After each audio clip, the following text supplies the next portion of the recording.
Let's talk about the U.S. now. Washington, D.C. is pushing China for the genocide in Xinjiang. U.S. President Joe Biden has approved a new law. It bans all imports from Xinjiang. It also sanctions those who force Uyghurs into factories. This law is a bold step. Who will it impact? Anyone with a business interest in the American market. All of those companies. The U.S. government wants businesses to behave responsibly, to stop using factories that employ forced Uyghur labor, and to stop importing goods made by them. Major Western companies are guilty of using Uyghur labor. I'm talking about names like Apple, BMW, Gap, Nike, Samsung, Sony. Last year, an Australian think tank identified 83 brands. From all sectors, technology, clothing, automobiles, all of them, they're either American companies by origin or they want to sell their products in the United States. But they were all unable to keep their supply chains clean. In fact, many American companies tried to resist this law. Tech giant Apple, for instance, they actively lobbied against the law. Footwear giant Nike did the same. It spent more than $900,000 to push back against this new law.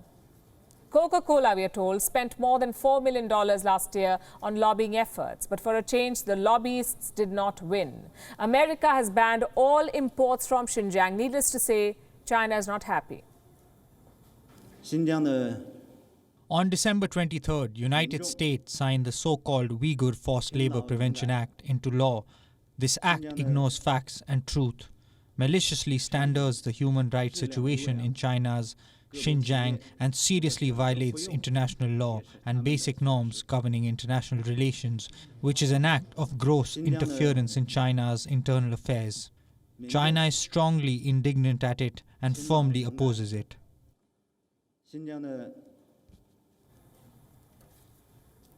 China says the claims about Xinjiang are fake news. The fact is, the U.S. is hitting China where it hurts the most, the export sector.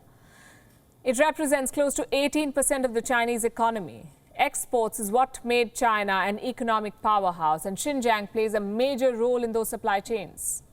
The region is about twice the size of Texas. It supplies raw materials like coal and oil, food items like tomato, clothes and sneakers, electronics. Basically, all kinds of consumer goods come out of Xinjiang, but Xinjiang's biggest export is cotton.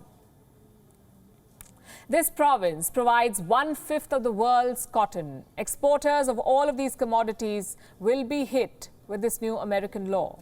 They're already reeling under previous American bans. Remember, the U.S. has also banned products made from Xinjiang cotton. 87% of China's cotton crop was blacklisted.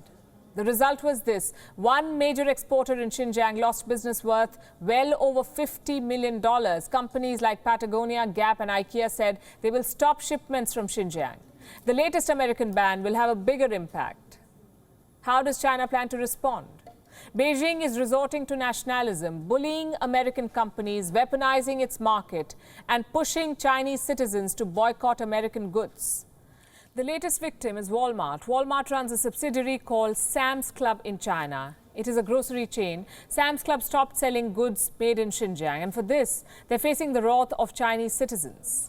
Many are cancelling their membership of Sam's Club. A campaign has begun on the Chinese internet. It's got more than 170 million views on Weibo and over 10,000 posts.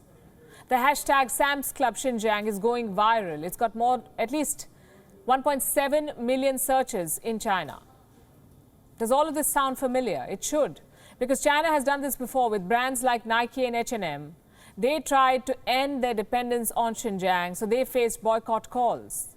Chinese burnt Nike shoes. H&M was forced to shut 20 stores. Remember, China is a big market for these companies, so they tried some damage control. It did not help, because once China paints a target on your back, nothing helps.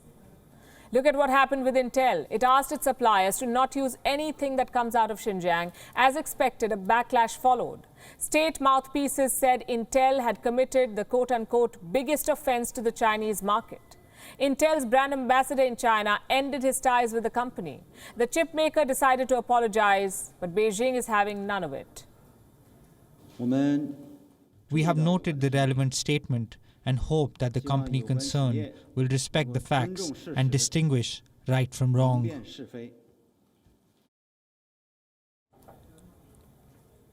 That message is not just for Intel, by the way. It's for all the businesses who are thinking about breaking ties with Xinjiang. The Chinese state will not hesitate in boycotting them.